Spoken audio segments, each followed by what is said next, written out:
Hello everyone, the flamenco theme bringing us in on Amara2_MK. This content is being rebroadcast to 2_MK, our group's main channel, with our full permission.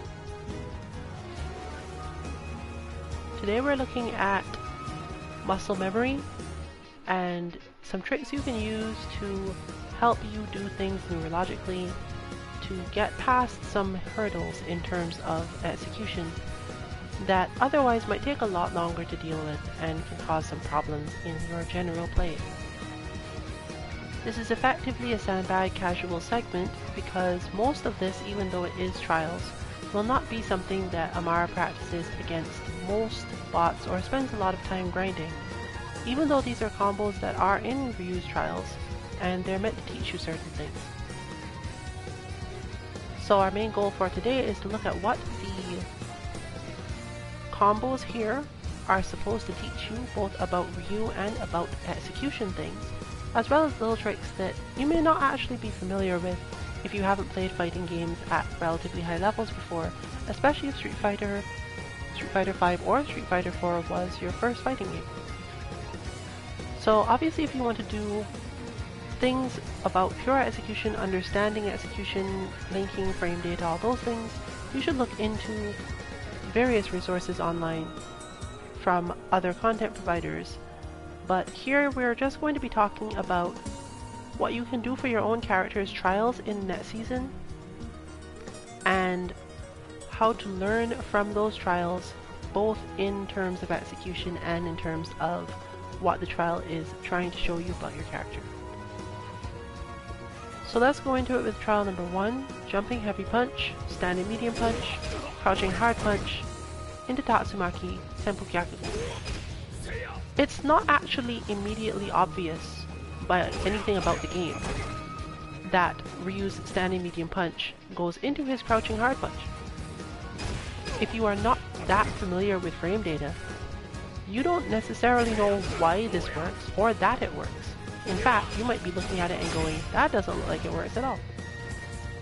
But it does work, as you can clearly see. We're going to be going back through the trials in more detail later, but for now we'll just let it pass through whenever Amara passes one. So as I said, all that really taught you was, hey, this combo works. And you might have also tried to do it and learned it doesn't work from this range, doesn't work from that range. Just the act of attempting it will generally give you a little bit of idea. So now moving on to trial 2, a crouching light kick into a crouching light punch into a heavy shoryuken. Now this is a lot harder because it's basically telling you two things that are relatively difficult to do. The first is to understand the timing of chaining one light into another light, which changes depending on whether or not the light is chainable, and to cancel a light into a heavy move, which is normally difficult. Fortunately, Ryu's heavy shoryuken starts up relatively fast, so it's not that hard to do in the sense of timing. In the sense of actual execution, however, that can be a totally different matter. In fact, if we turn on the inputs, we will see that when you try to do this directly, the obvious way is to do it from down back position, because that is the normal position most people are using in the game when they are blocking. However, it can be somewhat difficult to quickly do a shoryuken from the down back position. But since you know you're going to be hitting buttons anyway and can't possibly be blocking, there's no real reason why you should be holding down back for this. If you have the full intention to do the heavy shoryuken, you could hold down forward instead and save yourself the finger or hand motion required to get to the heavy shoryuken, especially if you aren't feeling familiar with the shoryuken itself in the first place.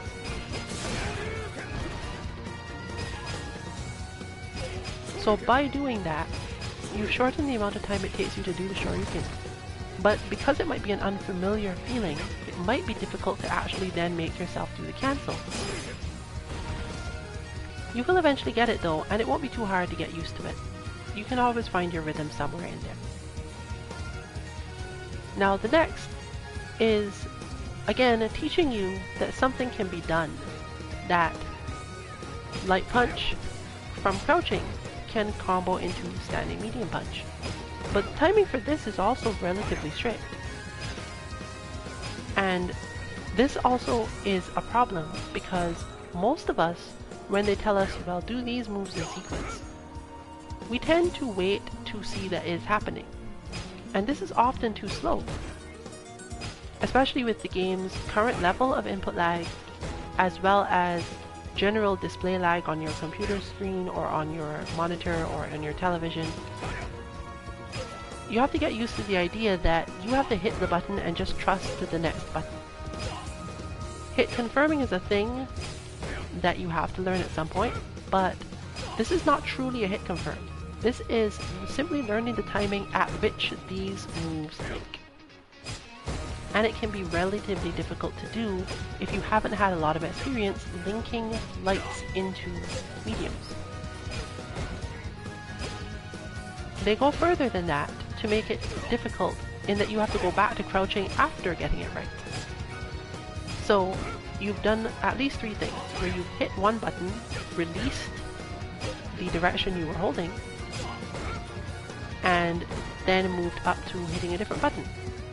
Now this can also actually be done a little bit more easily if you're holding down forward for the crouching light punch, because you don't have to go as far for the medium punch, depending on how you hold the stick. But because it's an unfamiliar feeling, it might also become more difficult. You have to find what rhythm works for you. But at the end of the day, you must let go of the down style direction, and that introduces a small delay into your own feeling as to when to hit the medium punch. It might also even matter in terms of which button you use for your medium punch. Some of us use face buttons, some of us don't. You'll note that, for example, if you do it from standing, where you haven't really had to change any directions, it actually is easier because your brain is not saying, well, wait, I have to do 3 things. I have to press one button and then I have to let go of another button and then I have to press another button. It just goes 1, 2. But the precise way that you teach yourself to do this combo could be different depending on the type of person you are or what you find difficult. The key here is to not feel as if you need to see one thing happen in order to believe that the next thing will happen correctly. And this can be really difficult to do at the beginning. If you are the type of player who has a lot of trouble with this, you should probably not spend a lot of time on pressure style combos or things that can't be mashed out, because while they are good for optimizing damage, losing the damage by dropping the combo entirely is often way worse than finishing it with just some slightly suboptimal button sequence. One example is that Ryu's crouching medium kick, which is supposed to come after all this, can be relatively difficult to hit, but if you were in the right position, you don't necessarily have to hit that. You could hit another standing medium punch. Sometimes. You can often hit a crouching medium punch. And that means that you have to spend less time moving from one button to the other. Depending on where your buttons are, this could be really helpful.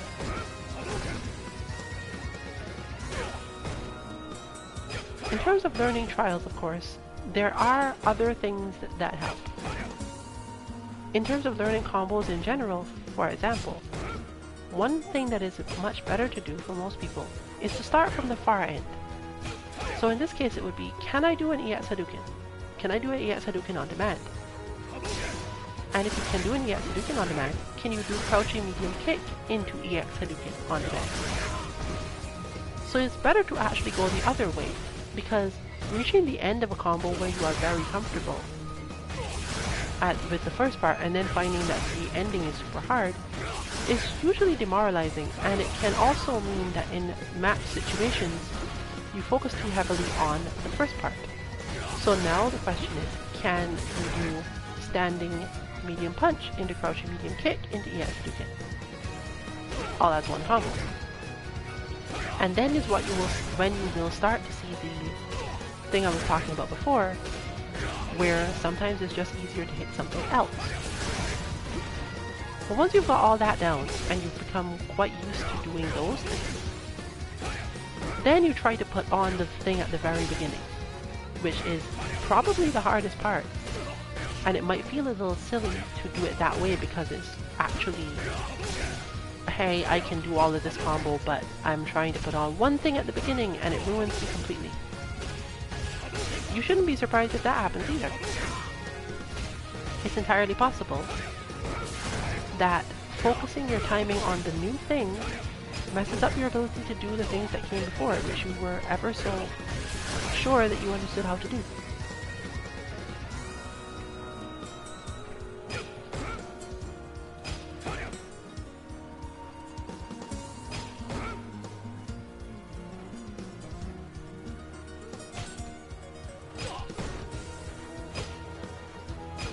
Plus, there are other options. For example, standing light punch into standing medium punch does combo, but the question is, can that whole thing happen?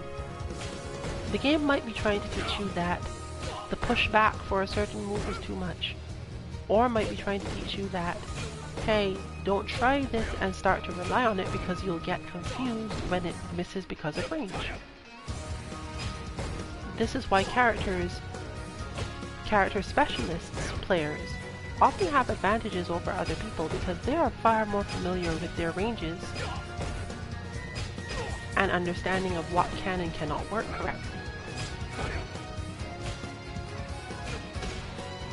So at the beginning of this, it was a question of, can I link crouching light punch into standing medium punch? But the only reason Amara is able to start there is because she knows that she can definitely do crouching medium kick into Iyasuduken, and she knows that she's been working on standing medium punch into crouching medium kick into various Iyasuduken. But that's precisely what I'm talking about. She came into this with the ability to do exactly this combo, except with the light punch at the beginning. Therefore, the question is this worth it for her style? Is there something about her style that makes this a necessary thing? It's a decent wake-up option if you're fighting a certain type of person. It's certainly better than just doing jab, jab, shoryuken. But there are a lot of other situations where it's just not necessary. She's not the sort of player who needs to use this sort of thing a lot, and since it basically only works on counter hits and is a counter hit confirm in itself, the question is this a really good idea for her to spend her time on?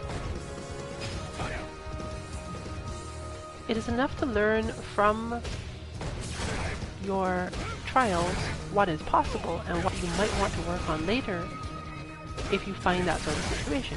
Often the very first move in the trial is showing you what you're aiming to do, showing you why this is important to you.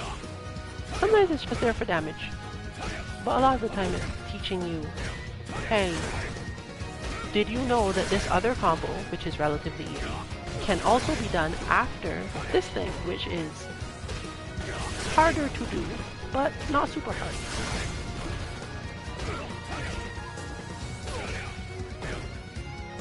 You'll note, of course, that this is putting Ryu in a counter hit state, and if you felt like checking some counter hit combos while in a trial, all you have to do is find the trial that has mention of counter on the first hit, and you'll be able to test whatever you want. Most characters have quite a few of those because they have some hard counter or crush counter that they are trying to teach you somewhere, and probably at least one setting for the opposing Ryu, the unfortunate opposing Ryu that has to take all its punishment, actually has that. But as you can see, Amara can definitely do the latter part of this combo. So the question is simply, is this useful? Is it worth grinding out? Well, that depends totally on her fighting style. But at this time, we're going to move on to the next trial.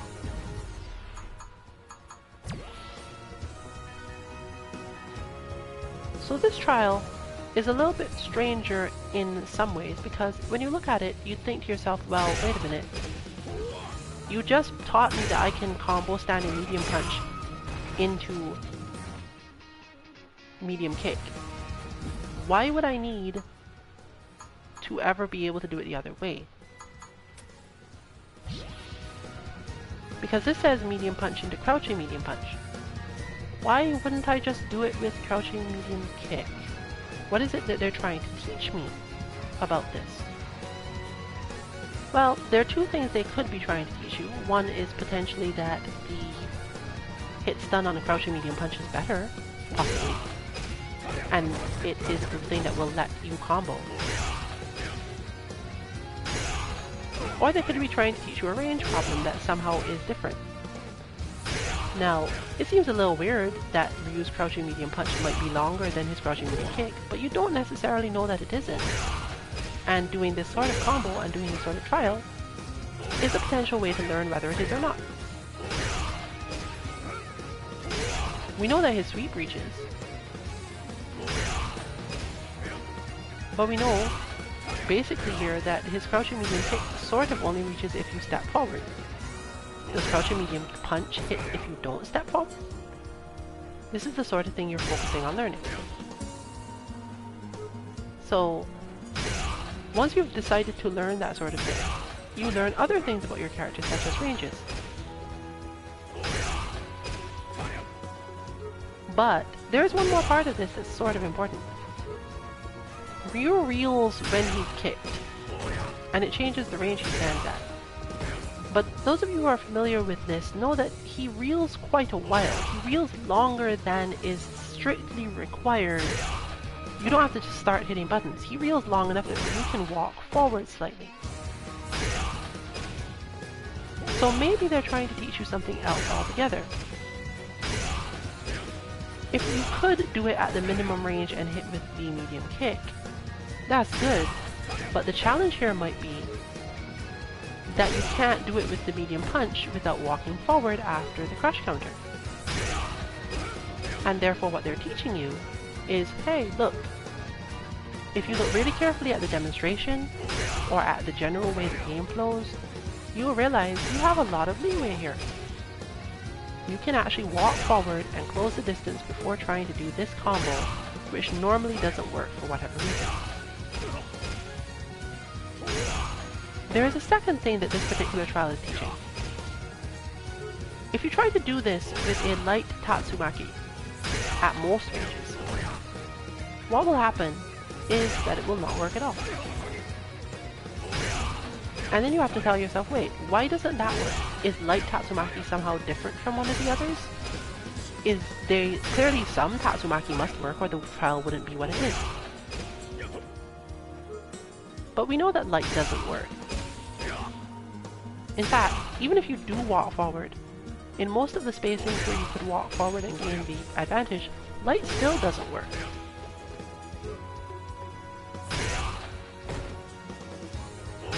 So if the trial manages to get you to feel comfortable with the amount of time you can walk forward afterwards, you'll see there that if you walk forward to maximum, the light does work. The heavy works better though. The heavy is much more lenient, and then you realize the difference between those two things. If you just stand at the maximum range and do it, nothing works at all. If you don't walk forward after the kick, in certain very close standing situations you might manage, but it's usually not going to be so.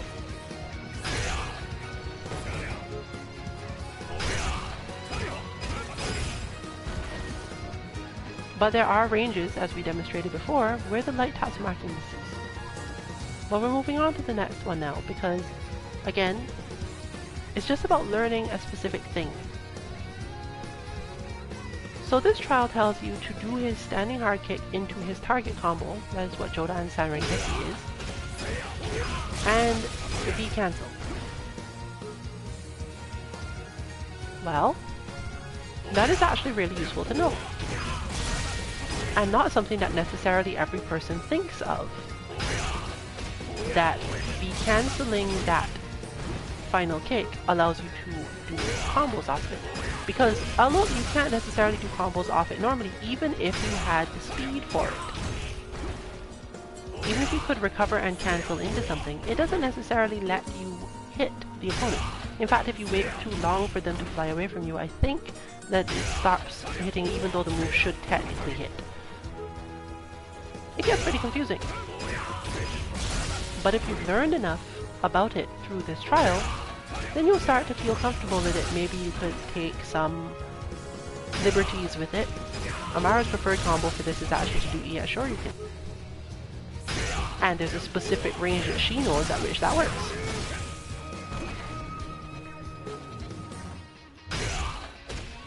But questions like, could I do EX Tatsu, come up. Questions like, why is it telling me to do light Tatsu in the first place? Well, the reason it's telling you to do light Tatsu is because the light Tatsu allows you to come out of the Tatsu fast enough to do the next part that they're telling you to do, to go into Denjin Hadouken. Whereas the other two, as have just been demonstrated, do not. But now, it adds in a different matter to this. That Denjin Hadouken can in fact be difficult to get to work. The timing is slightly off in one way or another. Usually it's because you have to get used to when Ryu lands after the Tatsumaki, and that can be difficult.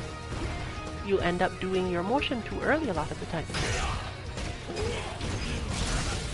So what can you do? You can work out some form of trick for yourself.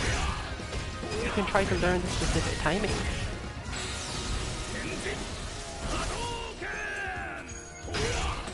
But part of the reason why this is difficult and why it matters to Ryu players, Amara in particular, is that there are other combos and other timings where one wants to simply do Denjin Hadouken after something else that looks a lot like that.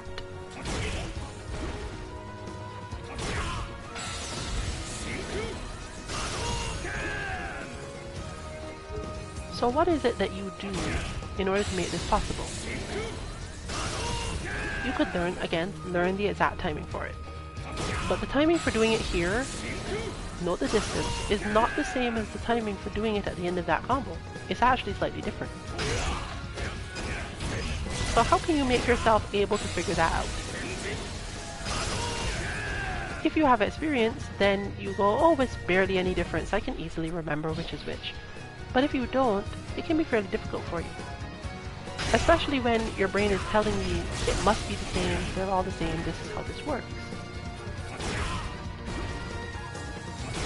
But there are ways to do it.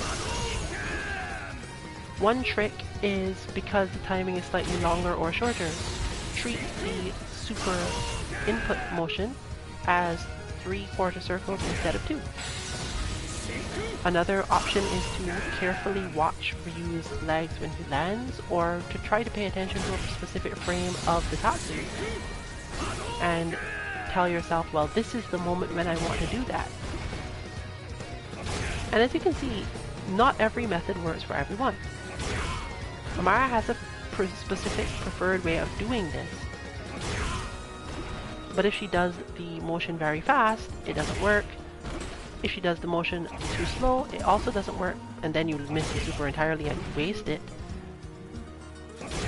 But the question is, are you working out some brainy way of doing this, when you could just use a shortcut?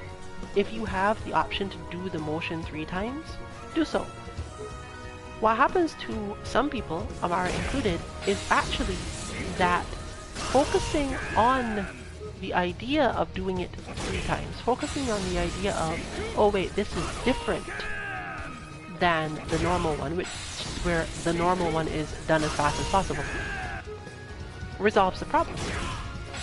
She never needs to actually do the motion 3 times. In fact, you've just seen a lot of minimization of the motion is possible because the inputs are fairly lenient for super.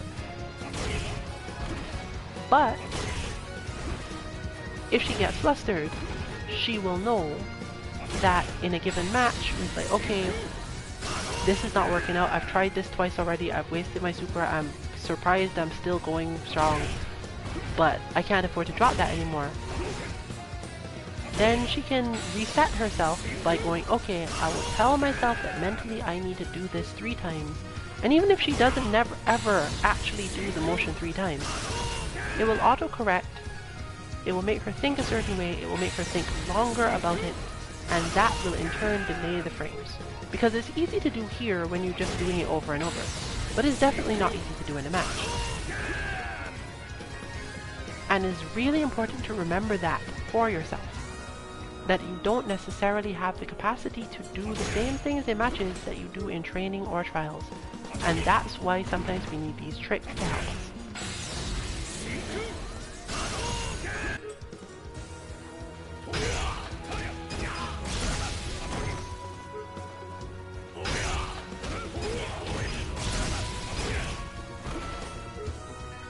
In fact, even as you can see here, just the feeling of doing it from a combo in which you have done a bunch of other things that your mind had to be on is different. Because in this game, hitting buttons quickly and then moving to hitting them slowly is a change in mental rhythm that can cause you issues.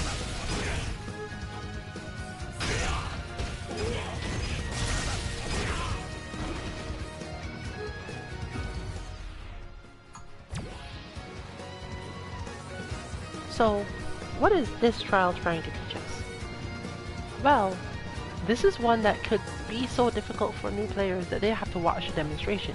So we're going to watch the demonstration of what this is in order to understand it, because it doesn't seem very clear, right? And if you look at it at the beginning, you could think to yourself, oh well, that looks easy. But there's a problem with it. Ryu jumped and hit the opponent at a very specific height, and it was technically a Tatsu cancel. But it also teaches you some other things. It teaches you that if you only hit with 1 hit of his jumping medium punch, for example, the opponent is still juggleable before they hit the ground. So if Amara only hits with 1 hit, she could technically just do Tatsu on the ground and it would still hit them. One other thing it teaches you is that you can do the airborne Tatsu after the medium punch at all, which is really important. And it might make you think about whether or not you can do anything else. The only thing you can actually do is air EX Tatsu, of course. It might also teach you, well, which Tatsu am I doing? Does that matter? But above all else, it teaches you that Tatsu can go into Shinku Hadouken from that timing and supposedly work. And the second thing it teaches you is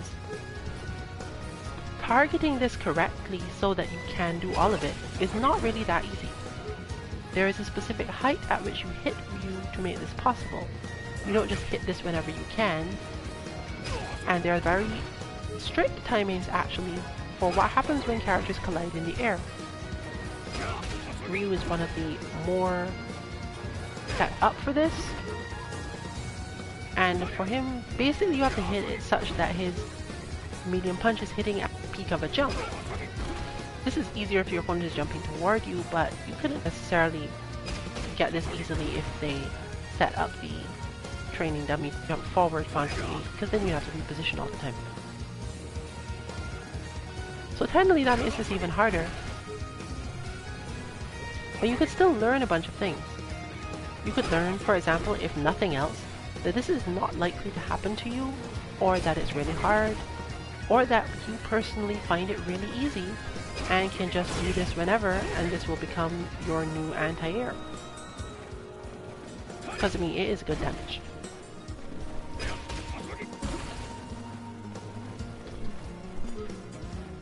The question therefore being, is there a specific Tatsu that needs to be done? Is there a specific jump that needs to be done? And what is the timing on the Shinku Hadouken and how do you manage it? But it might be to your preference to do what Amara just did instead. Just go, you know what? If I have that much meter that this is a thing, I don't even care. I want them far away from me. I don't care about doing damage at this point. I know I can win just by having them far away. so I'll just hit them with this and then do EX Tatsu instead. So even though the trial itself didn't say do this, you could easily have taught yourself something else altogether using the information the trial gave you. But at the end of the day, muscle memory is what's going to matter. And that is what trials like this are very important for. Because strategically, yes, it might be the best idea to learn this, but do you have that kind of time? And can you risk it failing you in a match? Even highest level players will tell you things like, this character that I've been practicing with is not yet ready. What do they mean by this? They mean that there are a lot of niche combos or a lot of niche situations where whatever it is they know is the best thing to do, they can't necessarily do it yet. And top players have the tendency to try, which means that they have the potential to drop big combos and lose tournaments, lose money, lose lots of things. For us it's easier.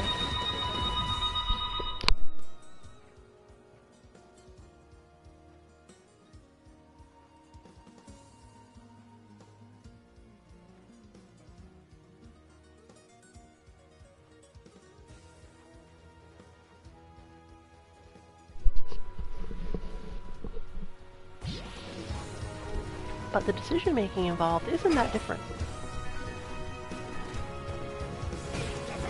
Do you want to learn to do this or not? As you can see, it's really going to come down to whether or not a specific jump works out for you. If you find yourself in a situation where you do a lot of airborne tatsu, and those airborne tatsu end up in a particular space, and you think to yourself, oh, I saw in a trial that when I do this, at that range, I can do Shinku Hadouken. That's a good thing for you to learn.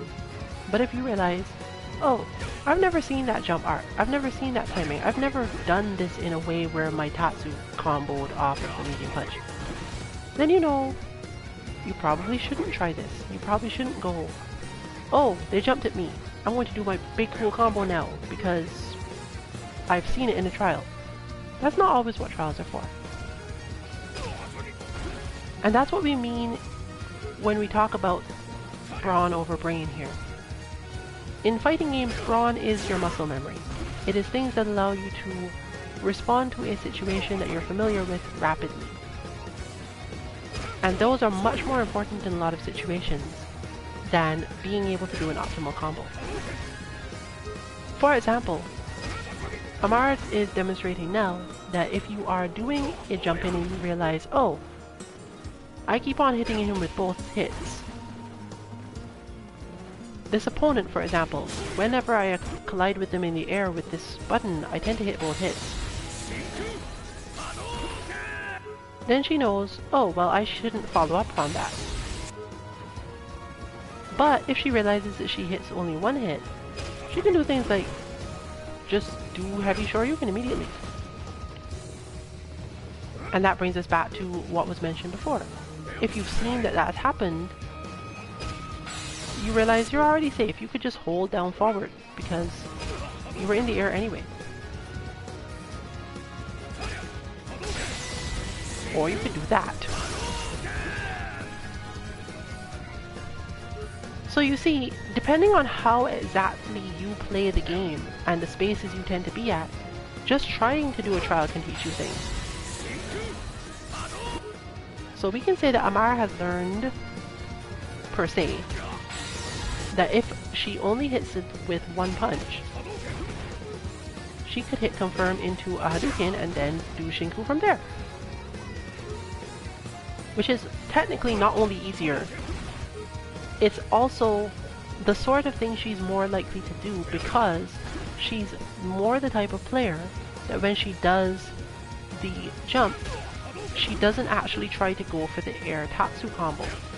Both because of the spacing she jumps from, and because it's just helpful the other way. In her case, as she's currently demonstrating with the Shinku Hadouken itself, it's easy to do that, quote-unquote, by accident, without realizing it's the time or not the time for it. But now she can use this trial, as well as the information shown from the trial itself, to go, okay, well good, now I have an answer to this. I'm not the type of player who does the airborne Tatsu anyway. I can just hit the medium punch, drop, and throw the Hadouken, and learn to deal with what happens when you throw the Hadouken, and then combo the Hadouken into the Shinku Hadouken. Maybe there's something else that your particular character does well with this sort of thing. Many characters have a jumping medium punch that allows you to do a combo if it only hits once, or if you don't go into the target combo that follows from it, that sort of thing.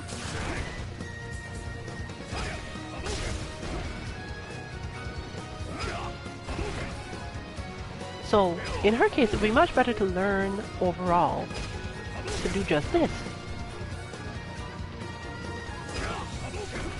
But for a person who feels, okay, I'm going to practice the jumping medium punch and I'm going to EX Tatsu a lot, I'm going to do specific things because I don't tend to have that much meter all the time, I'm going to go for maximum air-to-air damage using the Tatsu. That person doesn't spend the same amount of time perfecting the ability to jump and do one Hadouken into another on a falling opponent. So, once again, the matters of style and other similar things that we've often discussed come into this. But, can you really say that one is better? In fact, we probably don't have the damage turn on-able, but it doesn't really matter. Because when you come down to the question of, why would this be better? Why would one be better than the other? There is a situation in which the other is technically better, but I haven't checked the meter gain actually. It's entirely possible that the jumping medium punch into airborne Tatsu gives more meter, so you could start off without the ability to Shinku Hadouken and gain the ability on the way down. Or maybe the Hadouken will give you the ability to do it. That's high level play, that's understanding yourself well enough to decide which of those things you want to focus on and do.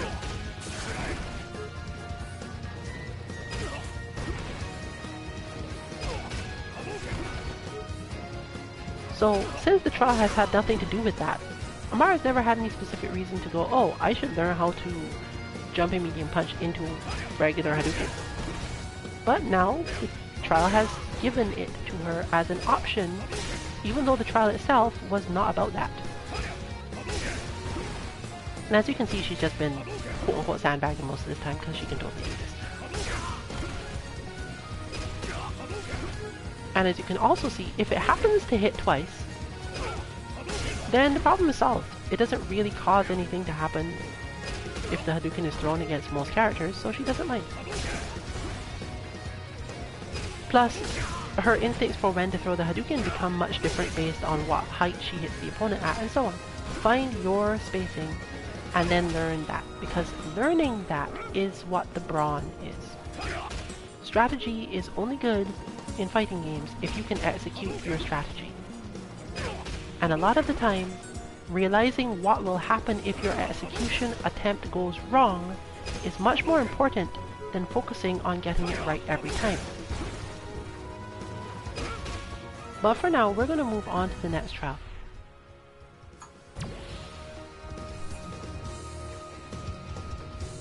Now, this is relatively simple. Except that most people don't necessarily know that that is possible.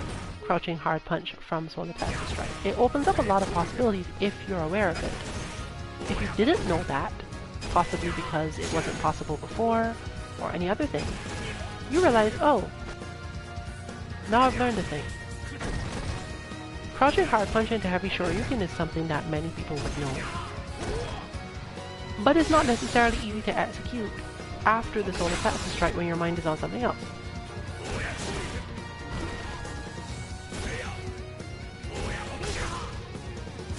You could get any number of things.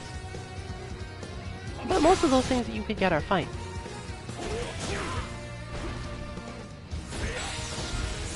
So at this point the game is showing you something else. is showing you, you know what, you can just try to do this. In nearly any situation where your crouching hard punch was going to hit, any of these things is going to work. This is the optimized one, but the game can teach you through showing you mistakes. So that's what happens when it's working correctly. And Amara can just poke around and show you what happens when other things don't work exactly the same way. It's slightly less damage when it's a Hadouken that comes out, but you still get what you want. If you happen to do the Shoryuken without the hard punch by mistake, so what? It's fine. If you realize that you can actually do the whole thing easier by focusing your mentality on the Shoryuken alone, also fine. Maybe you'll get extra damage out of it. Maybe you won't. Maybe you'll realize this is impossible for me, but all the ways that it goes wrong are just less damage. They're fine with me. My strategy doesn't have to change because I've not gotten this to work properly. I'm okay with this. So you can come and grind this when you have time to increase your muscle power. But in a real match, maybe you would just go, you know what, I don't need to do that. I know what I can do from Solar Plexus Strike with good enough timing, and I know what I can't do.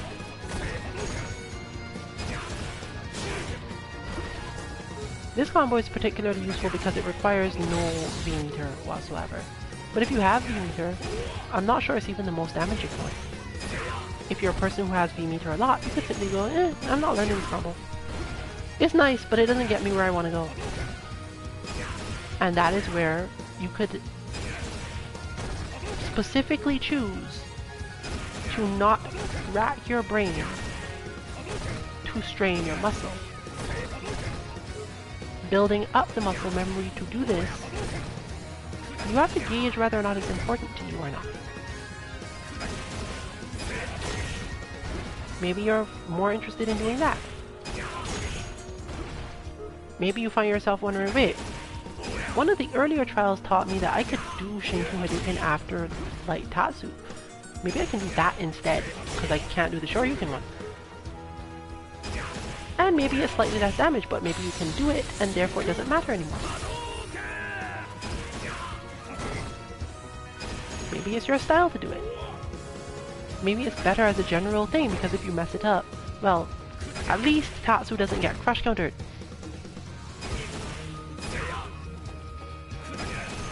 Maybe your style of play just leads more easily to it because you normally do that combo that way, and you don't really want to be spending a lot of time learning a different cancel from crouching hard punch.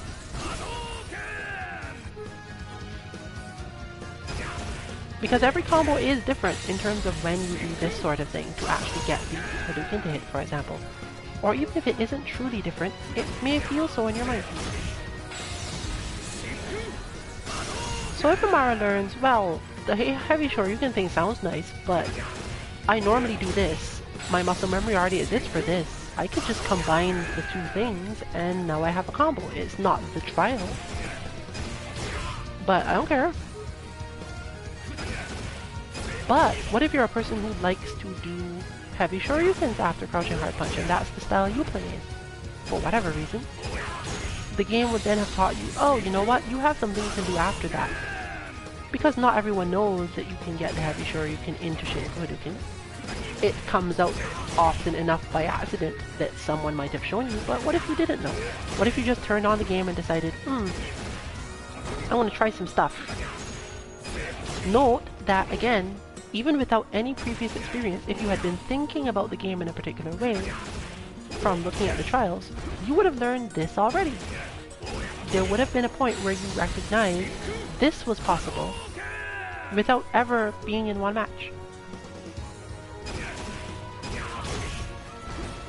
And therefore it gives you a head start on everyone who finds themselves going, well, the game said this was a trial, so this combo must be great, and therefore I'm going to try to learn this combo.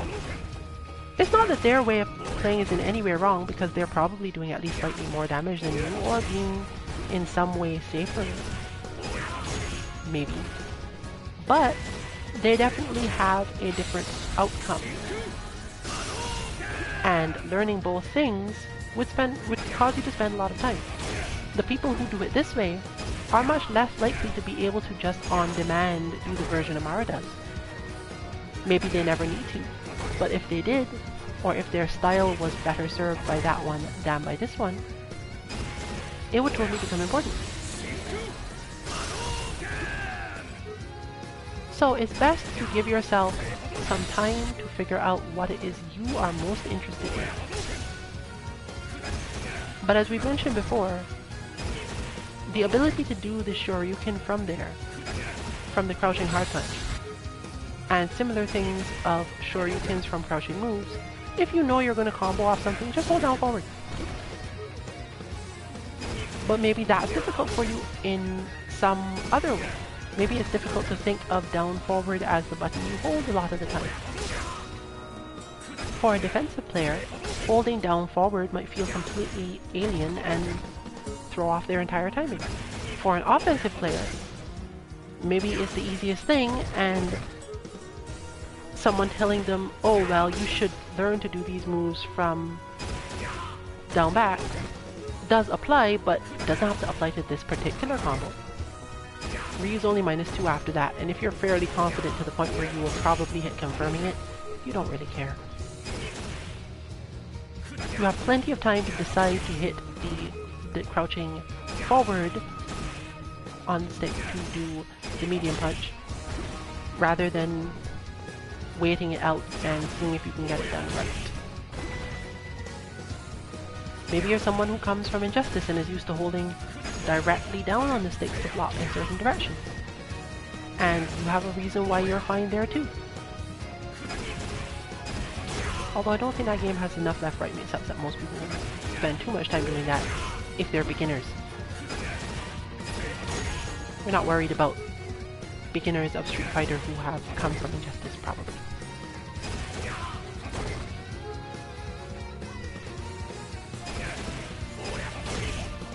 So clearing this trial is a matter of understanding how heavy Shoryuken goes into Shinku Hadouken, and so on.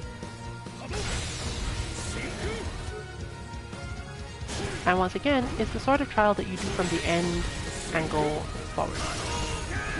Well, toward forward, toward the beginning. You learn to do this, then you learn to do crouching hard punch into that, and you figure out which part of this is hard for me personally.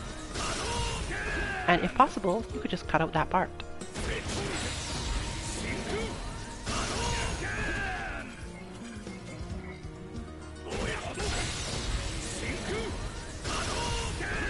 Amara, for example, has a lot of muscle memory based on Hadoukens into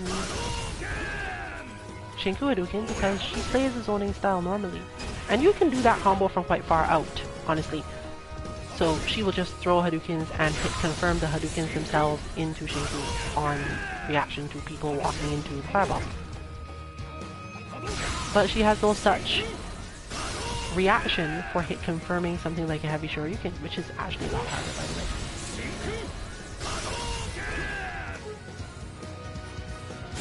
So the question is, can you finish this off, and do you need to? Does it give you what you want? Have you gained a particular thing from it? And does the thing you do when you fail work out for you?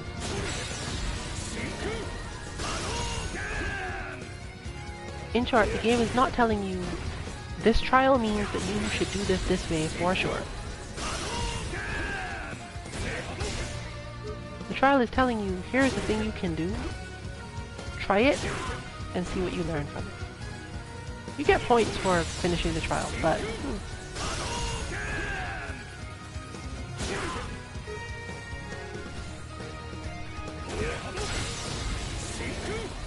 So, in the spirit of that, we're not even going to finish this trial. We're going to move on to the next. Now, this trial is actually just a continuation of the other one. And therefore you might find yourself wondering, well, why is this here? What is this trying to teach me if it's basically the same as the last thing, but slightly different? Well, first of all, it teaches you that crouching hard punch can be cancelled into his skill. There. And then it teaches you that if you do that cancel, hey, you have a lot of time to hit another button.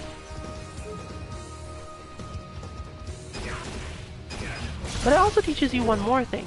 Unfortunately, it's not explicit enough to explain a lot.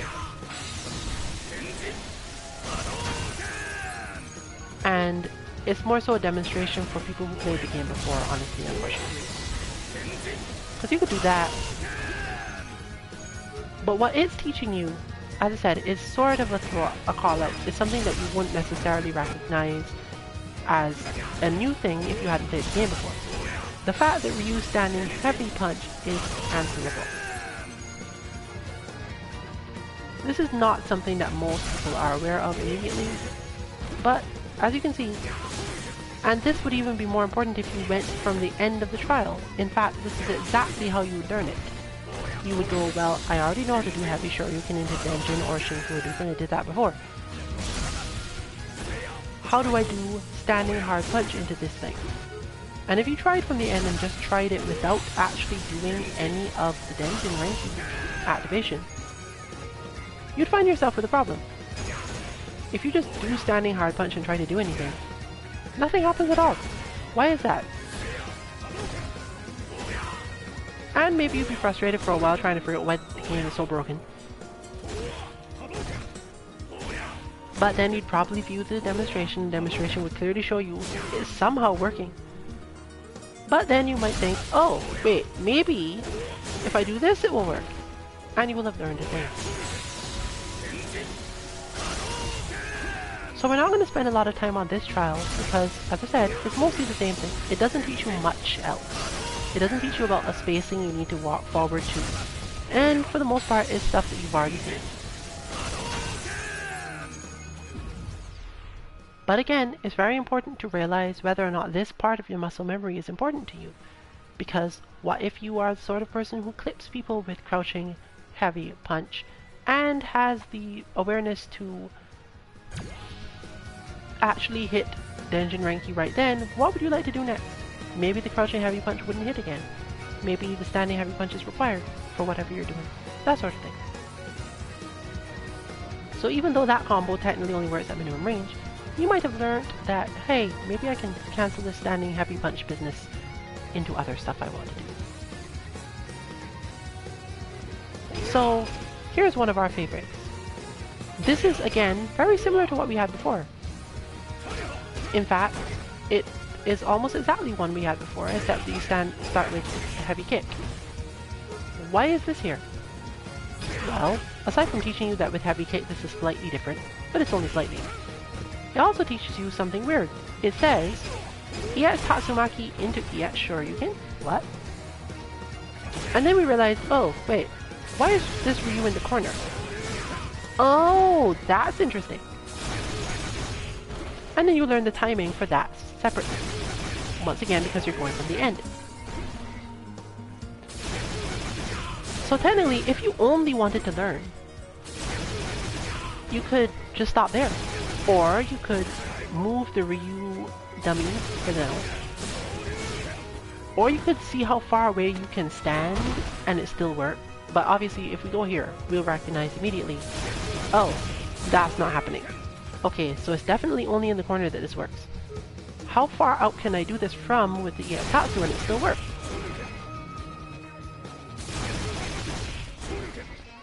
Regular Shoryukens don't work, obviously, as they are teaching you blatantly here.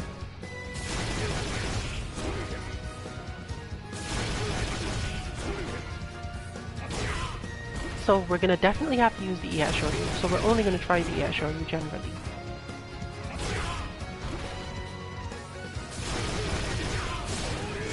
But that works from fairly far. That's interesting. Something you could learn simply that way. But then it brings up another question, and it has taught you a different thing about the game itself. Wait, if my opponent would get knocked away by a move, but the move has a juggle property, namely, you learned that the move has a juggle property right here. If my opponent would get knocked away by a move, but can't get knocked away by the move, that means I get extra combos. And this is a thing you can do to learn things.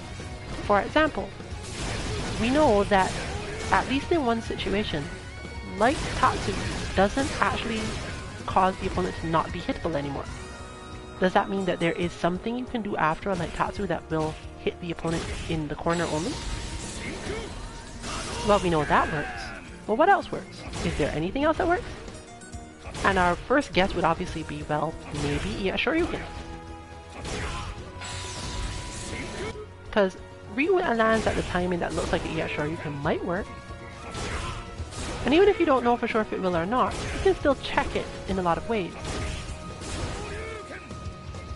We might realize, oh, this doesn't work because juggle property, or this doesn't work because it's like a Hadouken. But then you'd still have learned something. You'd still have learned, well, EX Tatsu does this, maybe this thing, other thing does this. What else has a juggle property, maybe, that doesn't normally have one?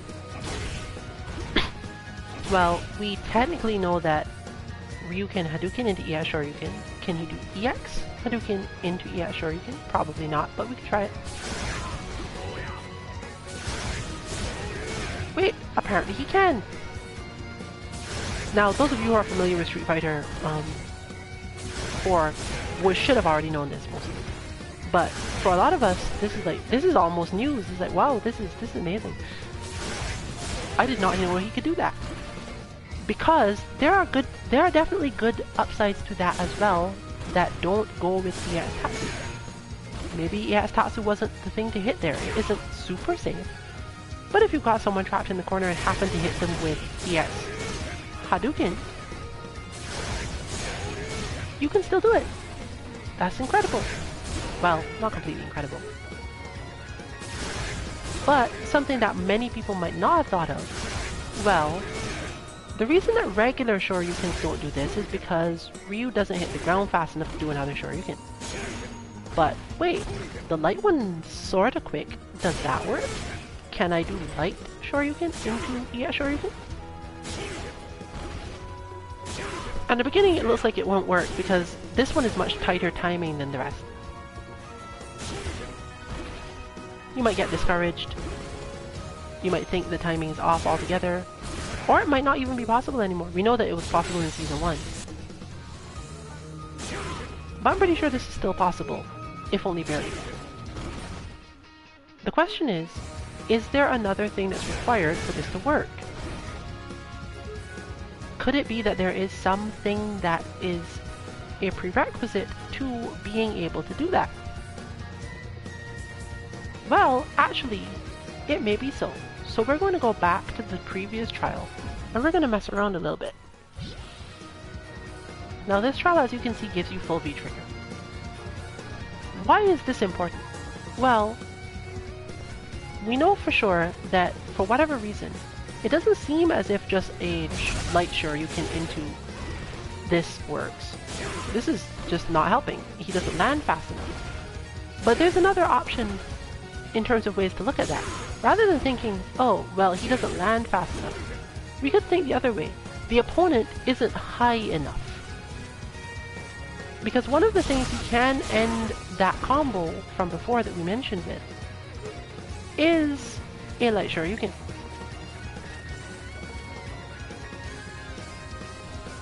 And this basically only works in the corner.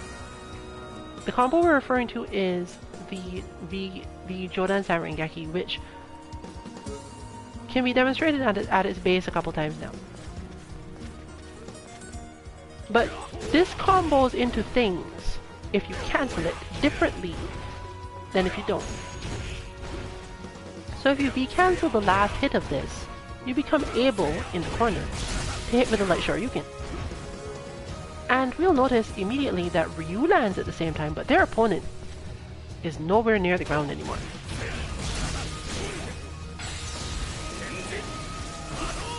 But that doesn't help you, that doesn't seem to work. So what can we do? This sort of experimentation is something that most people wouldn't necessarily spend a lot of time doing.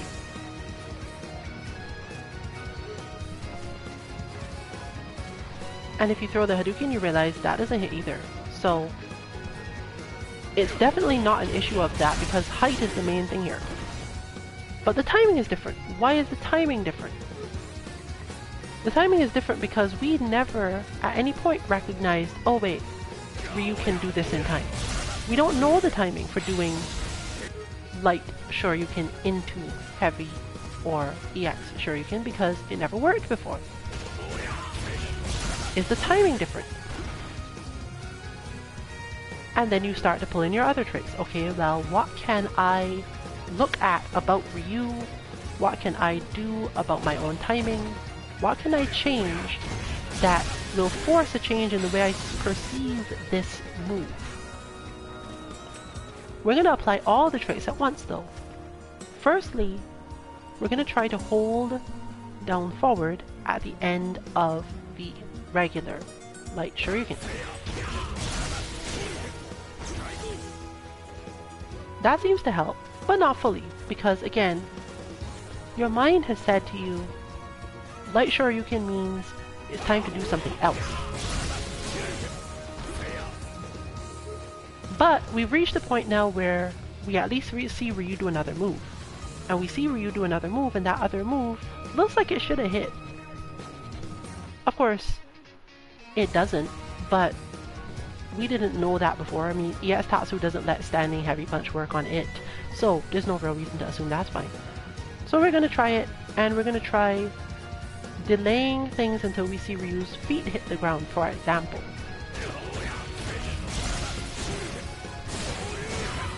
There we go. And then you can learn the muscle memory for this based on your understanding of that situation. And it also teaches you, oh, this combo only works in the corner.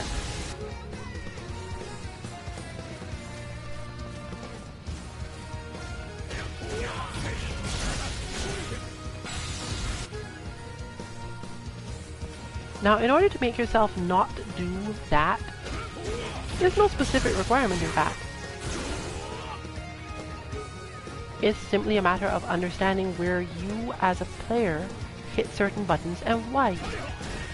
Maybe this combo isn't a combo you should be spending a lot of time doing because you're a Hadouken player and not someone who spends a lot of time doing EX Shoryukens and combos.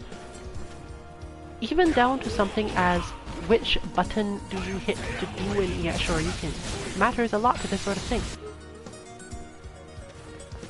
How many motions do you normally do? Is your Shoryuken really clean? Is your Shoryuken based on some shortcut? Do you tend to press a lot of motions to get it? Do you basically do that terrible trick I do where I basically just tap diagonal forward repeatedly and hope something works? This game's pretty lenient.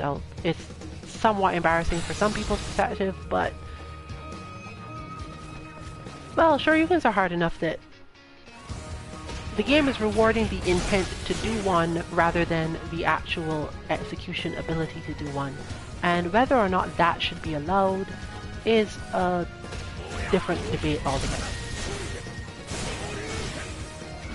But having demonstrated that, and you'll see that even the inputs used here are very full, Amara tends to do her Shoryukens with lots of motion.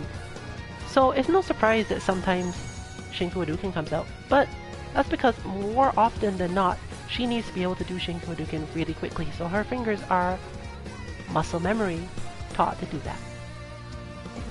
So we're going to go on to the last trial now, just to see what we can learn from this. Well, this trial looks similar to one from before as well, but it has one strange thing in it. What do you mean standing hard kick? Crouching hard punch into Denjin Renki into standing hard kick, really? The rest of it looks at least somewhat recognizable. In fact, the part that looks least recognizable is light kick into heavy Shoryuken, but we did a crouching light kick into a heavy Shoryuken before. It's a little harder, but it's not as if this is going to be completely wrecking us. So you start to look at what part of this combo looks odd, looks off, or as if we haven't seen it before. The middle part. Denjin Renki into standing hard kick after crouching hard punch. And a standing light kick after all that. And once again you find yourself going, wait, that doesn't combo, why would that? Oh, it does combo! Well, that's nice. and you realize, for example, whether or not you're the sort of player that needs to mash this, or whether or not you have perfect timing for it, and if you know how to do it when you get to hit the light kick, and so on. Not every trial for a game is necessarily a practical combo in a match. It is simply the developers using the quickest way they can engage people to make them learn something. Unfortunately for us, unlike certain other games out there, there is not a whole lot of text on the screen to actually explain what it's trying to teach you during the demonstration. So not every player gets the bonus of this.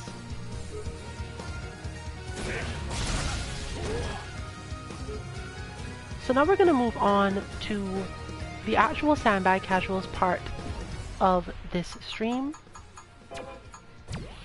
And we're going to be looking at some stuff with meaties, as well as information that you can use regarding that sort of thing that you've just gotten from your character's trials in real matches without necessarily risking losing the matches. The training bot we will be using for this is the Lara bot, which I have tweaked a bit today. The Lara bot is not available on 2-mk.org. It is relatively simplistic prototype bot. At this time, it has a very specific goal, and it has no clear point system. But if you would like to look at it or try to input the current version of it that you see on this stream, once again, just send an email from the contact form at 2-mk.org, and we'll be glad to share the current version of the Lara bot with you. Or you can just watch her inputs long enough to figure it out on your own. But always remember that without a full explanation, it can be very difficult not only to figure out what you're even supposed to be inputting, but what the intention of those inputs are and how they can be.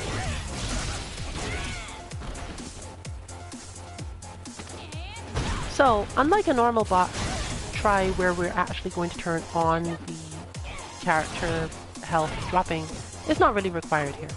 What we are going to turn on is some casual matches.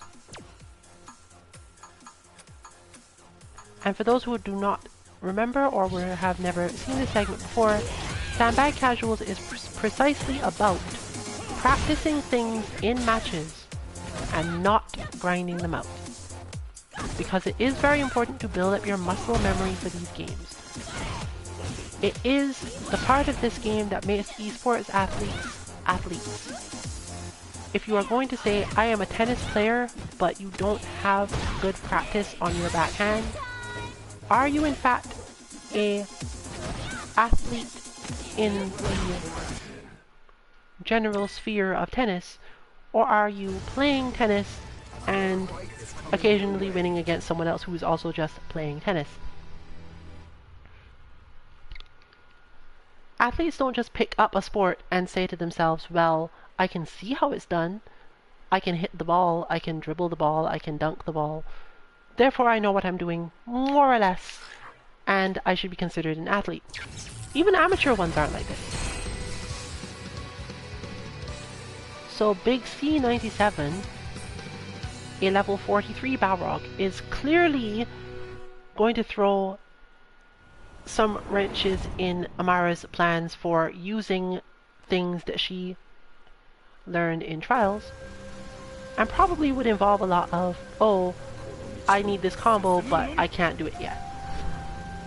Because Balrog actually does that a lot to read. There's a lot of specific stuff you have to be able to do to beat Balrog really effectively. And a lot of thinking that goes into this matchup that can go right out the window if you haven't had the opportunity or the time to grind out the Balrog matchup itself. You're very, very likely to fall back into your base habits and only think about when they're not working when you've already lost a lot of life. That's part of what makes Balrog as a character scary. It's not really that Balrog does a lot of damage, it's that the number of interactions Balrog needs to defeat you tends to be lower. He can soak up a lot of damage, gain a lot of meter, and then do a lot of damage to you in return. Therefore, he doesn't give you a lot of chances to make mistakes. But if you kept Balrog out, for example, or at the beginning of a round where he doesn't have a lot of resources, or if you're just pressuring him on his wake up, he's not that scary. But he doesn't immediately lose, and that means he has his chances to do his thing. So the question is, what, if anything, was learned in that Amara should now be trying to use? Well, we know that if she can get Crouching Heavy Punch into something, different things will happen. Getting Crouching Heavy Punch on Balrog is not that difficult actually for Ryu. It's just that the timing and the spacing for it are not usually offensive timings. And because his moves are not actually -6, which is the startup of that move, you have to tend to be with punishing him or expecting a lot of things. Which means you also have to be ready to immediately use whatever your best option after Crouching Heavy Punch is. And that is the hard part of this.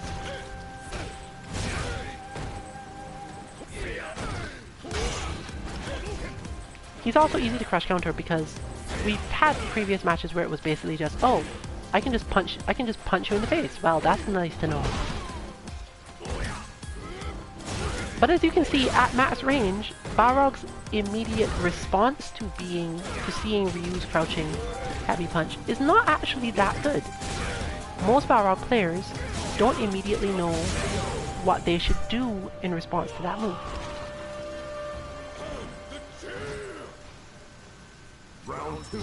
But all of that only matters if you had anything that came off the Crouching Heavy Punch in the first place. If you were not prepared to take advantage of it, then you get nothing.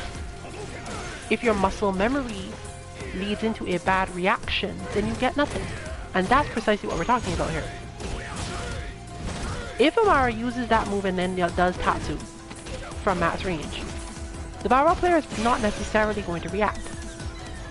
However, she might get away with certain things even if they do react. It's not necessarily that they're going to throw out a ton of damage. But if her reaction to Crouch Heavy Punch is to immediately do Heavy Shoryuken because the trials taught you that, well, you're likely to die much faster. Because even if Balrog doesn't have meter at the beginning of the round, that can lead to problems.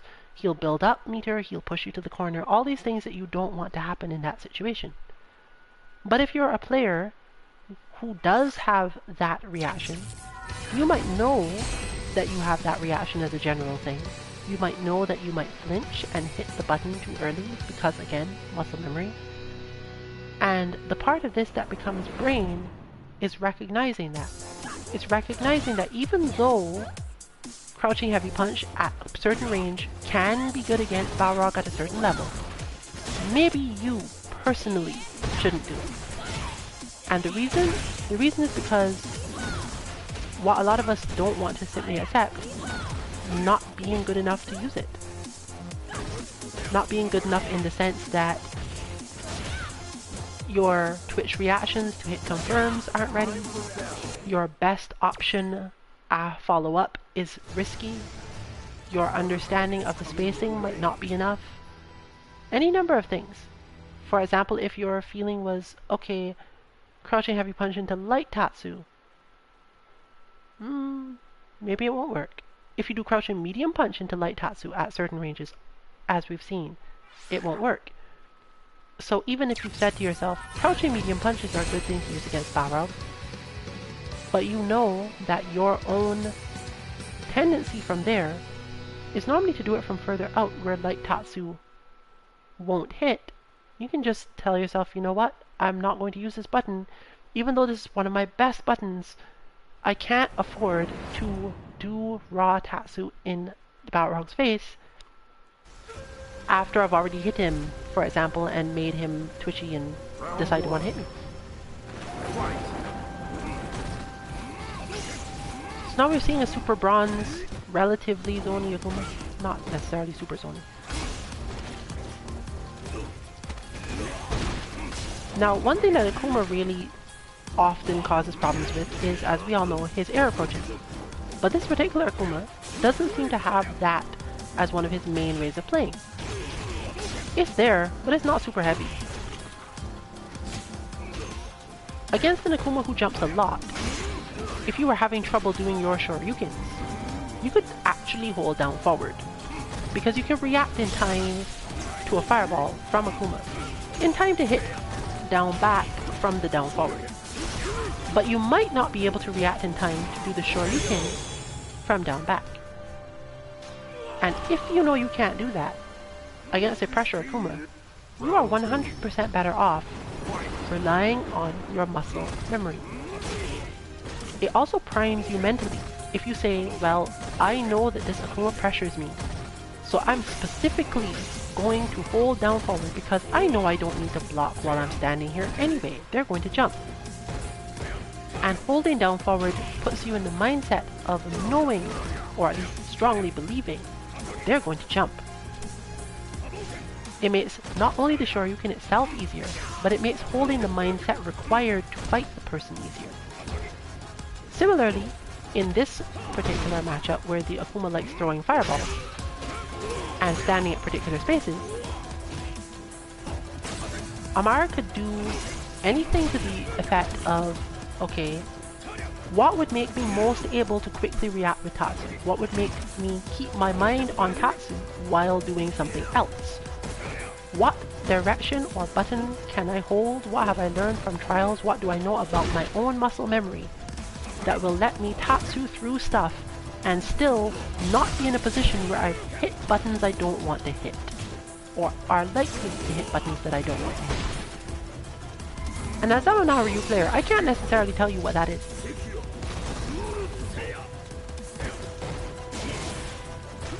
But I can tell you that there's probably such a thing.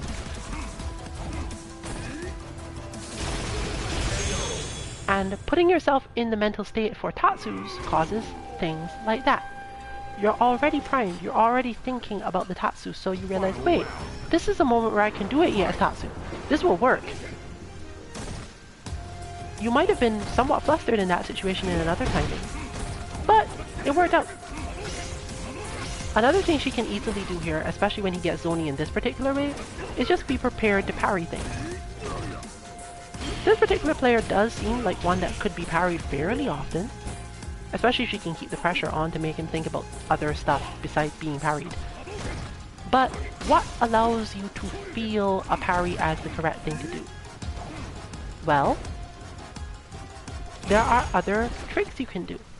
Muscle memory for other things. For example, Amara has the muscle memory for trying to Shoryuken, and she has the muscle memory for throwing Hadoukens at a certain range. If she realizes that the opponent always throws their Hadoukens at the same range, she could just, instead of throwing her Hadouken, just parry. Chances are nothing terrible will happen. Could have done it there, for example.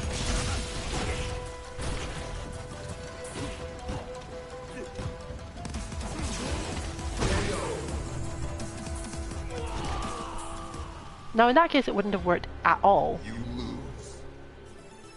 But it did keep her mind on the spaces they throw Hadoukens from, because they do often throw Hadoukens from those spaces.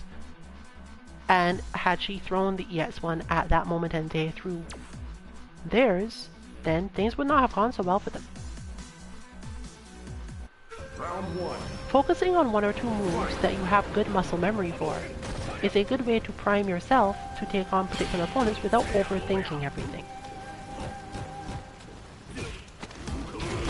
It forces your opponents to adapt in ways that you might even find preferential or easy to understand.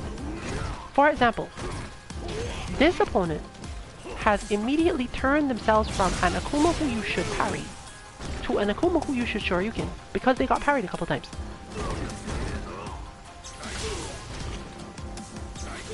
Now they're going back to the zoning for a little bit, but the general idea is that if you face this Akuma in this particular way, and every time they jump they get parried, they're going to start thinking, well, how can I jump in and make their parry not matter? And as soon as they start to think about that, then other things become possible.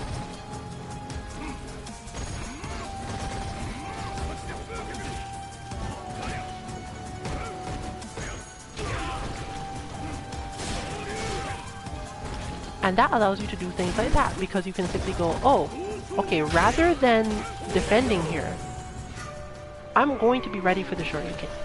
I'm going to potentially just hold down forward, because I expect you to go into the air, because it will make my Shoryuken easier for me.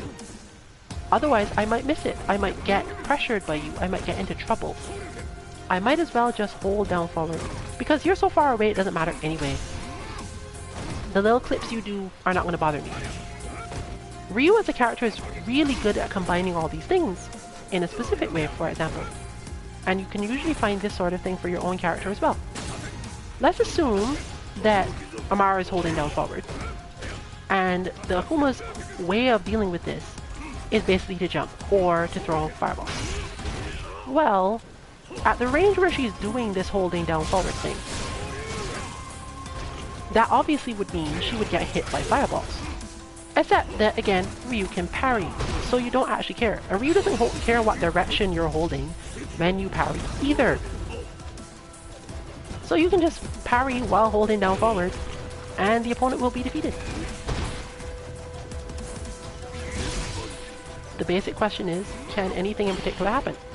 See? It's not that difficult if you're willing to give yourself some muscle memory that solves your situations, many of your situations at the same time.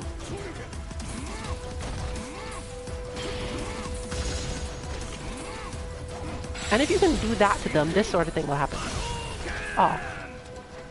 Could still win by timeout, but that would have required a bit more timing.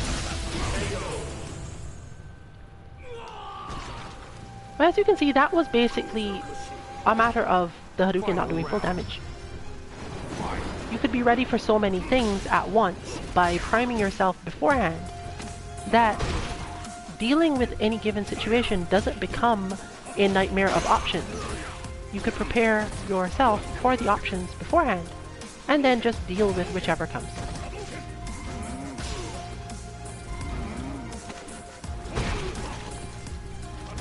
This sort of thing, this sort of spacing allows you to deal with certain opponents without increasing your stress.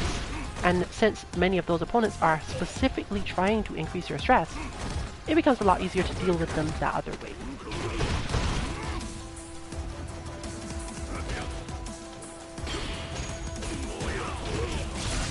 But as you can see, there's another layer of quote-unquote option select in there.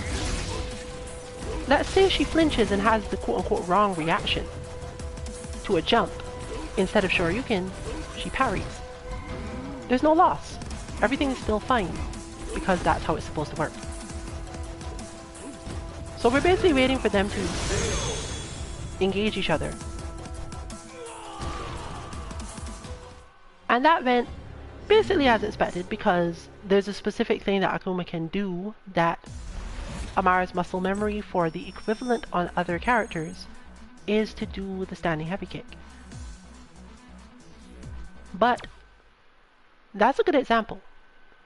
Nash, Lara, and Akuma, as well as other Ryu to some extent, have moves that give you the feeling you should be able to crush counter them, but you can't. Sometimes your moves won't even reach them.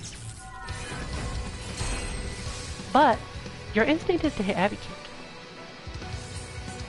Now you could try to reprogram yourself entirely to hit something other than heavy kick. But you could also make use of a different option. Sweep is not safe, you don't want to be hitting sweep. But axe kick is relatively safe. So, in those moments where they've done something that you feel, wait, I should be able to crush counter this, your muscle memory starts before you even get there. Your muscle memory goes, it's time to hit heavy kick. And you, unfortunately, will be the player there thinking to themselves, deep in your subconscious, as your finger descends down onto the button, no, I didn't want to hit that. But you can salvage this situation. You can salvage this situation by immediately holding back on the stick for Ryu. This allows Ryu to do axe kick instead of heavy kick, and be safe, probably, at least if it doesn't whiff. And in a lot of cases, it does the same punish, or sometimes even a better punish, because stand heavy kick doesn't actually combo into anything if it doesn't crush counter. And going into that, feeling as if you just did a crush counter and it's time to start your follow-up would be bad. But axe kick has a totally different follow-up, and you have totally different muscle memory for that axe kick follow-up. So you can solve your own problem that way.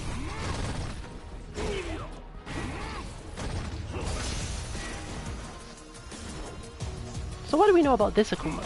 Well, they obviously like throwing fireballs. And they like throwing fireballs from the air. They are a very large fan of fireballs. But they don't throw the fireballs on a timing where you could immediately say to yourself, I want to Tatsu through this stuff. So it leaves you in the situation where you basically must parry them. Or do things like that. But again, we're talking about muscle memory. We're not thinking about how to outthink this player as yet. We're thinking only about what can I use my current muscle memory for that will save me from this barrage of stuff.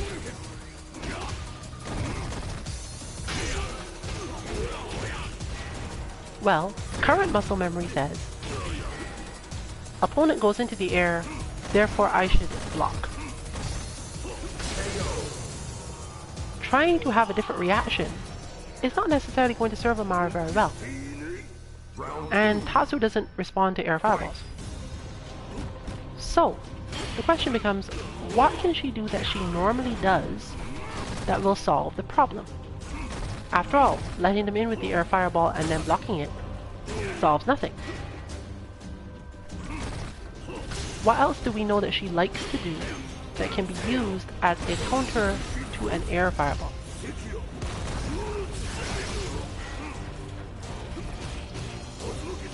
It could be that Ryu has nothing of that type, and she just has to block it.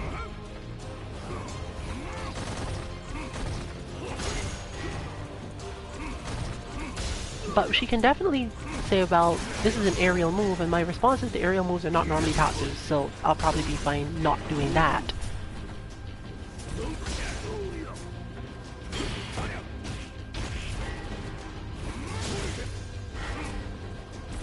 But if she knows the opponent is going to throw them, and she knows that they throw her off when they throw them, what else can you do? Well, one thing you can do is the fact that in order to do a Shoryuken, especially for someone like Amaro who does a very full motion type Shoryuken, you can just hold forward longer, which will usually cause you to go under the fireball, depending on how they jump. You could also recognize that you are ready to hit forward for the Shoryuken anyway, and just dash instead. Now, all of these things are not necessarily things that she naturally does easily. But she also does have the response to do Tatsu against even air fireballs sometimes. The question is, what is the thing you can most easily convert one feeling into that will allow you to track and understand what your opponent is doing without stressing yourself too much, without racking your brain at all. The minimal amount of brain work wants to be involved here. The more brain work your opponent makes you do, the more your muscle memory gets tangled up, and even when you know what you're supposed to be doing, you may still fail. So I don't have a direct suggestion. I could tell her, well, try backdashing, because mentally at least, backdashing is very similar to the feeling that one can get from Tatsu, except that it solves the problem differently. It also solves a bunch of other stuff he does, and that's why I would suggest it. Not because, oh, here's a solution to him doing air fireballs. No, this is a solution to this particular player doing a lot of things. And therefore, rather than have her try to learn multiple different things, new things in one match, I'm telling her to do one thing that is relatively easy to deal with. If you backdash properly, you most likely won't get hit by the fireball, and if you do, you'll probably block it. This player, as a general thing, doesn't really tend to get themselves in well enough to do much. In fact, if your panic reaction to this player in every panicky situation was backdash, you'd probably beat them automatically. The reason for that being, when they close in, they tend to throw. When they jump, they tend to throw air fireballs rather than trying to get to you with Tatsu. They don't really use EX on much. There are a lot of reasons why you could just turn your normal game plan into, okay, I'm going to backdash a lot, and maybe this will save me. Because you can add on easy layers to that, such as dealing with their red fireballs.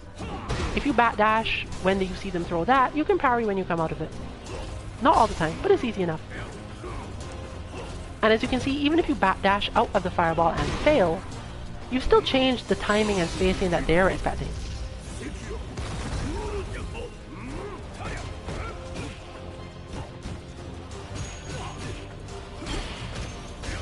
And allows her to focus on all the other things about the match that become easy to deal with because she doesn't have to spend so much time thinking about all these other things.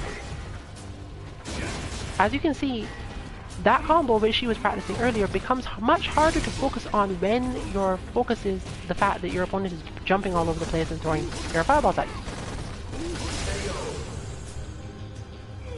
So while you would think, well, I practiced my combo, I spent hours practicing my combo. Okay, the Sakuma has given me the opening, I'm going for my combo. When you fail it, you'd think to yourself, well, wow, I suck. After all that work, I didn't do my combo. But the reason you couldn't do your combo wasn't because you didn't practice hard enough. It was because there were a lot of other things in your way at the time, making you think about other things, making you have to pull up the muscle memory for the combo. Just generally stopping you from being mellow enough to do what you were doing in training.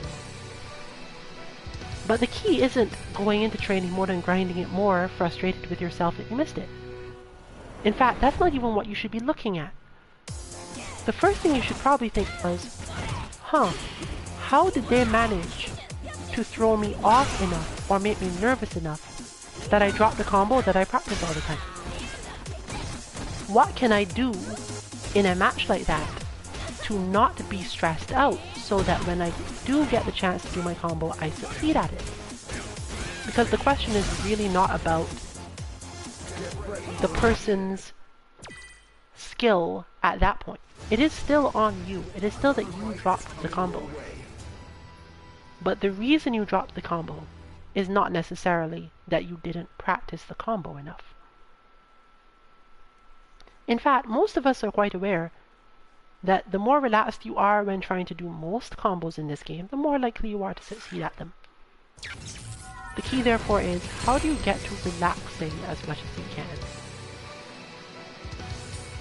That is an interesting Nash name. You have a level 29 Nash, so we're going to see a lot of something good, probably.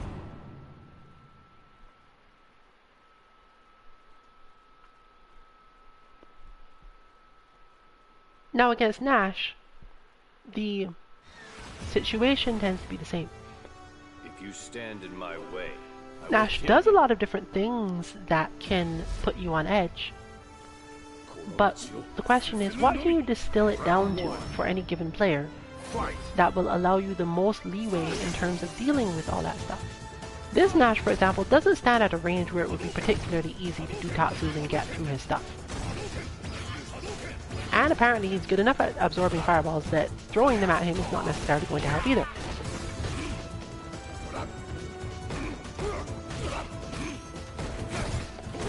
Seems to like pressure, or at least something akin to pressure. And seems to like throws at particular timing. Okay. This isn't terribly difficult to deal with, especially if they pressure a lot, because as I said, Amara is defensive enough that she can normally handle this sort of thing. And the key is therefore to do that, to feel comfortable enough to do that. To spend the minimum amount of time in the brain part of the game, aside from when you're coming up with a strategy. Strategy is where the brain power should be going. Not remembering combos, not making sure you do the right combo, not thinking about the timing required for the combo because you practiced it a lot and you're trying to recall it.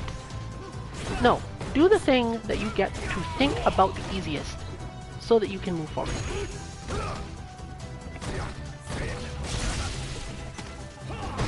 That, for example, is definitely something that she does off muscle memory. I would very much doubt that in most situations, maybe that one was not one of the situations in that way, but in most situations where she does sweep cancel, it's not because, oh, she realized this is the perfect moment to cancel my sweep. It's, oh, my sweep got blocked, I should cancel it. Now, why is this okay? This is okay because the only thing sweep can cancel into is V-trigger.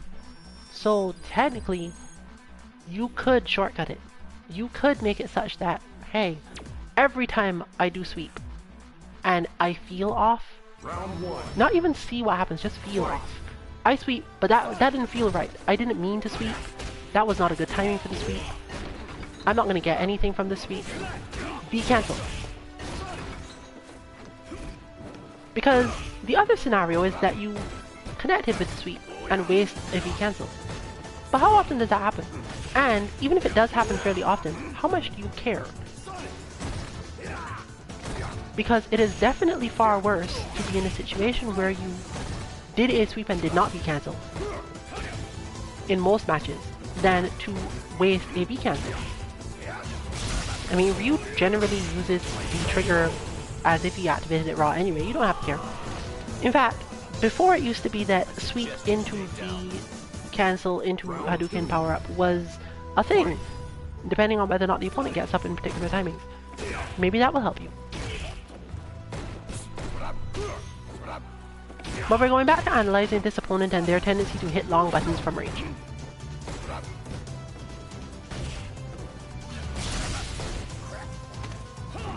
That is another situation, for example, where this comes up a lot. Amara does things like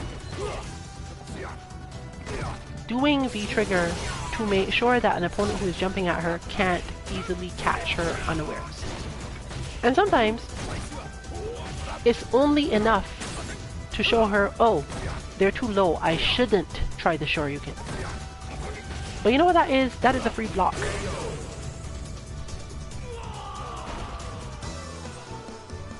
Sometimes it helps, sometimes it's not enough to help, but the chances of it being detrimental are really small. As one gets better, you can convert habits of that type by basically leveling up, doing more grinding, realizing what you should do in this situation instead, until that becomes muscle memory. But until then, your goal should generally be to use what you have muscle memory for in whatever creative way you can find to deal with the situation. For example, Amara has a response to certain things that he does here. As in, she knows that one exists.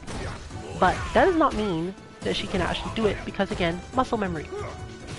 It is not easy to develop muscle memory on a defensive player for blocking a move and then immediately doing heavy Shoryuken.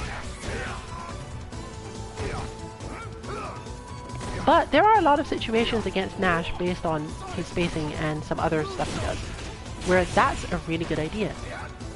But I'm not telling her, hey, you should do heavy Shoryuken. Because, again, there's no muscle memory for that at all. And the ES one won't help. So, let's consider what Amara does possibly have muscle memory for that helps in this sort of scenario. Well, crouching medium punch is one. And it doesn't hurt him, but it does seem to help a little bit. So, based on what I know of her fighting style, that's what I'd suggest. I'll suggest, oh, hey, when you're panicky, hit crouching medium punch. It doesn't matter that it doesn't necessarily solve the problem or going to be combos. It doesn't matter that she doesn't have incredible high damage hit confirms off it. What matters is, this is the button that is most likely to feel comfortable and allow her to solve the main problem. and potentially give her time to think about how to solve the other problems.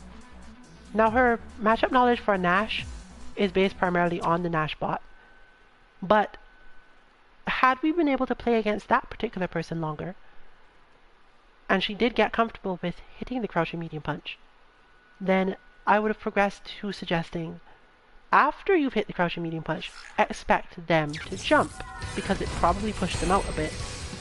And they probably don't have a button they're willing to immediately hit, because you might crouching medium punch again. But rather than going, okay, so you need to watch for this move and then hit heavy shoryuken, and then in order to make sure that he doesn't beat you up, you have to go in after the heavy shoryuken and do a pseudo miki, and then if the pseudo miki gets blocked, you should do this so that he doesn't get back into a position. This is ridiculous to ask of nearly anyone, pros included. If they don't have the muscle memory for those things, it's most likely not going to happen. It could be the greatest plan and be absolutely assured to win and completely fail, because there's no muscle for it. But muscle for hitting crouching medium punch and being ready to hit potentially medium punch shoryuken, which is fortunately the same button, is a lot easier. It doesn't have to be something you knew before the match started. You could simply go, oh, well that sounds easy, I'll just do it anyway and see what happens. And at least then, even if you lost by being baited into the shoryuken, is it really that much worse than trying to do heavy ones or trying to do some other completely unfamiliar method of dealing with the problem? Generally not.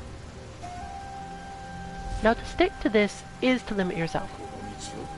That's the problem with Sandbag casuals, as I said. If you learn certain things only in matches, you don't have time to grind them out, you don't get enough out of it. But when you realize, well, in this situation I really need a different reaction, because when I get into this situation, nothing I have muscle memory for helps me. That's the next target for your learning, probably. You shouldn't prioritize learning a thing simply because it does a little more damage, or it looked cool, or it's the optimal solution for a particular situation. If you already have a suboptimal but decent solution, focus your game on the parts where you have no solution. Because improving those will clearly improve both your ability to play at higher levels with higher level people, and allow you to feel more comfortable and enjoy the game more overall.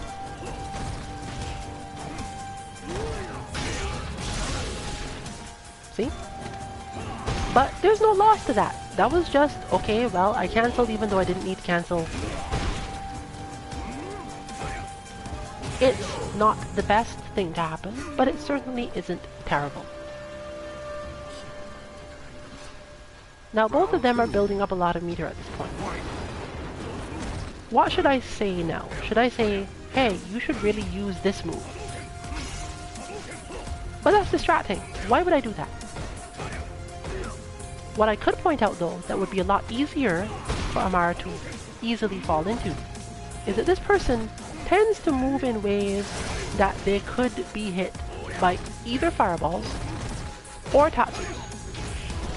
So if I point that out, what will probably happen is that at some point, just because she's focused on fireballs and tatsus anyway, she'll recognize, oh, here's a moment where I could use my meter and actually do that.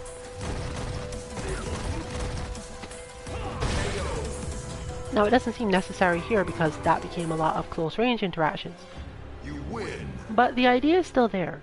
The idea that, I have a lot of meter, and my game plan against this opponent is to throw Hadoukens.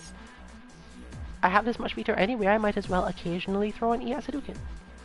It doesn't require her to come up with a new strategic use of meter. Round one. Fight. It also makes meter watching easier and can completely remove the difficulty of it as a total thing.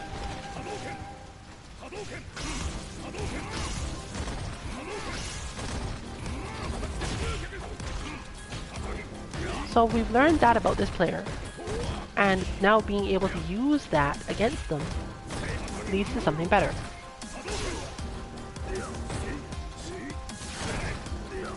But there's no loss from that.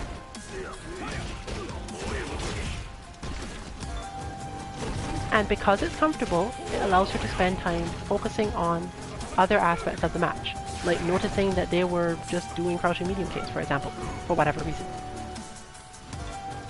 Had she been focused on something else, she might have been trying to get in and not thinking about the fact that, oh, I'm being kept out by one button. Because not every pattern is a pattern. And being able to adapt really quickly is really useful. Round 2. Potentially tomorrow or Friday, in fact, I'll go into some explanation of why novice players find it difficult to move on from one plan to another in a short time frame. There is actually a full effect that causes that to happen. But as for this Akuma, well, they clearly have specific tendencies. And the key is just to make sure that whatever Amara focuses her energy on is not so far outside her own skill set or style as to make it difficult just to think about the match. It makes you a little predictable when you are starting out, but is it really worse to be predictable than it is to try something really unfamiliar to you and fail spectacularly? Because at least with predictability, you can spend time thinking about how to not be predictable just once. Your mind is not caught up in what can I do that will change the situation. But there was no loss to being predictable there. She's not predictable to this particular opponent in that moment. She knows that she does that at that spacing. Buy some time and sure you can. And it was successful, primarily because that was the reaction. There are other ways to deal with Demon Flip coming at you from that range. Possibly greatly better ones. But if they're unfamiliar, they don't help you.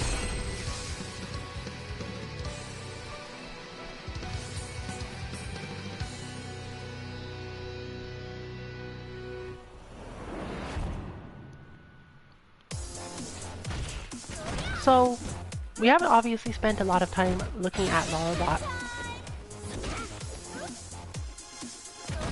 She's normally not so super spammy because she doesn't normally have her full meter, but we're not changing that now. So we're going to take one more set, or if the person refuses to rematch, 1.5.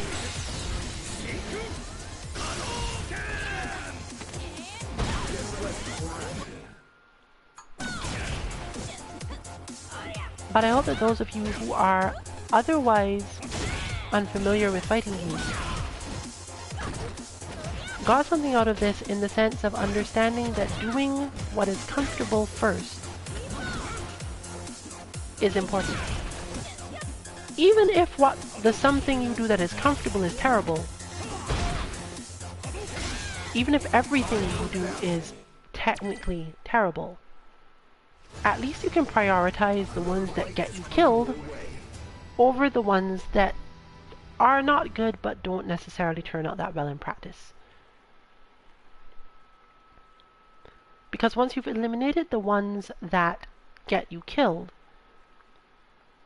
you can get a lot better matches, gain a lot more experience, and have a lot more fun overall.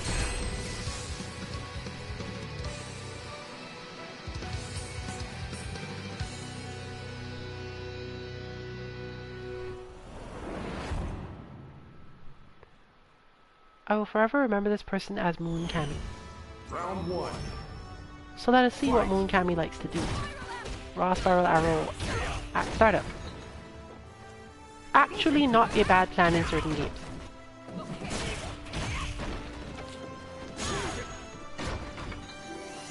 So here we have a specific thing that happens in this matchup when Amara is facing most camp. She has a tendency to space herself such that it encourages them to do a particular thing, without her meaning for that to be the answer. You could call it a weakness, but rather than considering it a weakness that needs to be fixed immediately, if you're playing in a match, you don't have time for that. Round 2. The best thing you can do is think, how can I turn this into a good thing as fast as I can? She has a tendency to stand at a range that will encourage them to do that. She can't throw fireballs at it, but she can do that to it. And because she's aware that she's standing at that range, she can respond in that way. But as you can see, it doesn't always work out that well. And for those who are familiar with Cammy, that is effectively a mix-up, and if Cammy does not hit a button after it, then the parry obviously leads to bad things. But she knows she tends to stand there. But the reason why it's so important that she knows she tends to stand there is that normally people think to themselves, ugh, I keep on getting caught by or hit by this move. This is bad. Well, is it so bad if you know you're going to be hit by it? If you know that where you stand makes your opponent want to use it? No, because you can take that to your advantage. Maybe they'll keep on using it because they get the mix-up. But you saw the response to that. Now maybe they'll be less likely to do it, but probably not, given that she spent the meter to win the round. This is tactical, mostly. Now they're like, okay, you don't have meter. Maybe they'll still think, I can still do this because you don't have meter now, so it's probably okay. Or maybe they'll do that instead.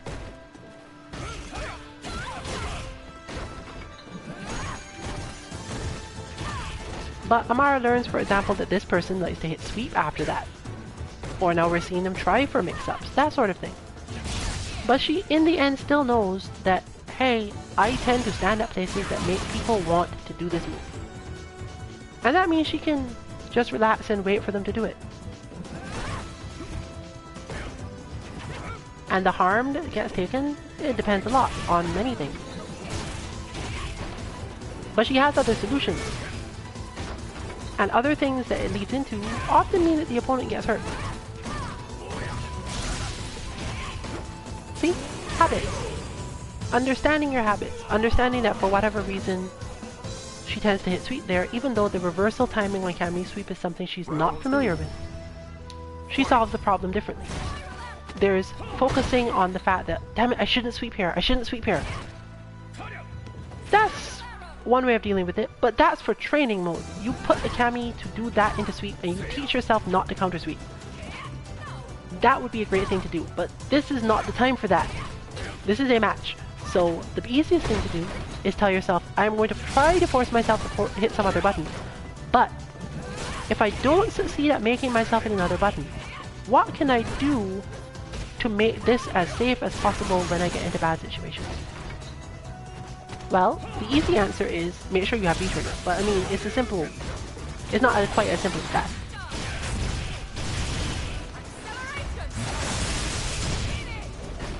Or realize, okay, now that I've mentally told myself I needed V-trigger but I didn't use this spacing, I don't have V-trigger anymore, maybe it'll make it easier to remember not to do it. Maybe. That's the other part of the Cammy matchup here, because Ryu's crouching light kick tends to push Cammy out to a space where she can't easily counterattack him or cross him up with the spin knuckle. So when in a panic situation, Ryu can mostly just hit crouching light kick. Cammy doesn't have a lot of responses to it that will hurt him. It doesn't necessarily help a ton, other than stopping certain things that she doesn't like dealing with, such as walk-in throws and so on. But there you get, everything has boiled down. Her thought is, okay, I know what you're trying to do, and I can uppercut you a lot because of the way you play. And it cuts down on the number of things happening in the match, to the point where she can do EX Shoryuken to a turn knuckle on reaction. So, in conclusion, always remember to let your muscle memory speak for you first. This has been Rillian for the 2MK group. You can find our bots at 2-mk.org. And once again, if you want to see the Lara bot, the current inputs of the prototype, please send us an email and request it, and we will get back to you with the current data.